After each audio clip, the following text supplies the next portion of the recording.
Madam ನಮಸ್ತೆ. ನಾವು dream deal group company ಕಡೆಯಿಂದ ಬಂದಿದ್ದೀವಿ. ನೀವು ನಮ್ಮ ಕಂಪ್ನಿಯಲ್ಲಿ ಸೇವಿಂಗ್ ಅಕೌಂಟ್ ಸ್ಟಾರ್ಟ್ ಮಾಡಿ 1,000 ರೂಪಾಯಿ ಕಟ್ಟಿದ್ರ. ಅದಕ್ಕೆ ನಿಮಗೆ ನಮ್ಮ 31ನೇ ತಾರೀಕು ನಾವು ಲಕ್ಕಿ ಡಿಪ್ ಮಾಡಿದ್ವಿ. ಅದರಲ್ಲಿ ನಿಮಗೆ ಗೋಲ್ಡ್ ರಿಂಗ್ ಅನ್ನೋದು ಬಂದಿದೆ. ನಿಮ್ಮ ಕಾರ್ಡ್ ನಂಬರ್ ಆಗಿತ್ತು 2845 3B2845 ಅಂತ. ಆ ನಂಬರ್ಗೆ ನಿಮ್ಗೆ ಗೋಲ್ಡ್ ರಿಂಗ್ ಬಂದಿದೆ. ತುಂಬ ಧನ್ಯವಾದಗಳು. ನೋಡಿ ಮೇಡಮ್, ಗೋಲ್ಡ್ ರಿಂಗ್ ಅನ್ನೋದು ಈ ಥರ ಇರುತ್ತೆ. ಇದನ್ನ ನಿಮ್ಗೆ ಹ್ಯಾಂಡ್ ಓವರ್ ಮಾಡೋಣ ಅಂತ ಬಂದಿದ್ದೀವಿ. ತಾವು ಸ್ವೀಕರಣೆ ಮಾಡಿ.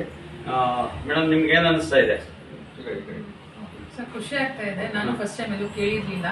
ಫಸ್ಟ್ ಟೈಮ್ ಈ ತರ ಗಿಫ್ಟ್ ತಗೊಳ್ತಾ ಇದೀವಿ. ಹ್ಯಾಪಿ ಫೀಲ್ ಆಗ್ತಾ ಇದೆ. ನೀವು ನಮ್ಮ ಕಂಪ್ನಿ ಬಗ್ಗೆ ಬೇರೆಯವ್ರಿಗೆ ಅವಕಾಶ ಕೊಡ್ಬೋದಾ ಮೇಡಮ್? ಈ ತರ ರೆಫರ್ ಮಾಡ್ತೀವಿ. ತಿಳ್ಕೊಂಡು ಎಲ್ಲ ಫುಲ್ ಇನ್ಫಾರ್ಮೇಶನ್ ತಿಳ್ಕೊಂಡು ರೆಫರ್ ಮಾಡ್ತೀವಿ ಸರ್. ಸರಿ ಮೇಡಮ್, ಧನ್ಯವಾದ. ನಿಮ್ಗೆ ಒಳ್ಳೇದಾಗ್ಲಿ. ಇದು ಲಾಸ್ಟ್, ಇದು ಒಂದೇ ಅಲ್ಲ ಮೇಡಮ್. ನೆಕ್ಸ್ಟ್ 23 ತಿಂಗಳಲ್ಲಿ ನಡೆಯತಕ್ಕಂತ ಪ್ರತಿಯೊಂದು ಲಕ್ಕಿ ಡಿಪ್ ಅಲ್ಲಿ ಕೂಡ ನಿಮ್ಮ ಹೆಸರನ್ನ, ನಿಮ್ಮ ನಂಬರ್ನ ಹಾಕಿರ್ತೀವಿ. ಅದರಲ್ಲಿ ನಿಮ್ಗೆ ಮತ್ತೆ ಏನ್ ಬೇಕಾದ್ರೂ ಬರ್ಬೋದು. ಅದು ನಿಮ್ಗೆ ಕಂಪ್ನಿ ಕಡೆಯಿಂದ ಗಿವ್ ಅವೇ ಆಗಿರುತ್ತೆ. ಧನ್ಯವಾದ ಮೇಡಮ್, ಒಳ್ಳೇದಾಗ್ಲಿ. Thank you sir.